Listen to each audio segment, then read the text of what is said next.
আজ অফিস থেকে তাড়াতাড়ি ছুটি পাওয়ায় আমি মইনিকে নিয়ে চলে গেছিলাম স্প্ল্যানেডে সিলেদার্সে। তো গিয়ে আমার কয়েকটা জুতো কেনার ছিল, তো এই ফার্স্ট জুতোটা কিনেছি। আর আমি যখন রিভিউটা দিচ্ছি মানে এখন আমার প্রায় ৩-৪ মাস পরা হয়ে গেছে এই জুতোটা। সত্যি কথা বলবো কিনো না কেউ, একদম কোয়ালিটি ভালো ছিল না, পুরো আমার সোলটা ফেটে হাফ হয়ে গেছিলো। তারপর মায়ের জন্য এটা কিনেছিলাম, মায়ের এটা ঠিকঠাক চলছে। আর এই নীল জুতোটা কিনেছিলাম ডেলি ইউজের জন্য, অফিসে যাওয়ার জন্য। বাট এটাও আমার ১ মাস যেতে না যেতেই বেল্ট খুলে হাতে চলে এসেছিলো। তারপর আমি গেছিলাম হচ্ছে একটু মেকআপ শপে, স্প্ল্যানেডে, ওখান থেকে এই আই ম্যাজিকের এই ল্যাশটা কিনেছিলাম, আরও ছোটো ছোটো কয়েকটা ল্যাশ কিনেছিলাম, আর একটা হেয়ার স্প্রে কিনেছিলাম টাফটে।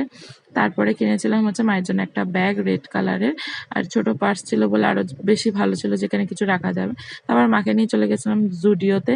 আর জুডিওতে মা এটা মইনিকে কিনে দিয়েছিল, হোয়াইট কালার জুতোটা ওর পছন্দ হয়েছিল বলে 299 নিয়েছিল। তারপর আমি 4টে নেল পালিশ কিনেছিলাম, কালারগুলো ভালো ছিল বেশ, তাই জন্য নিয়ে নিয়েছিলাম। যাই হোক, ভিডিওটা ভালো লাগলে অবশ্যই একটা লাইক করবে। তো থ্যাংক ইউ, বাই।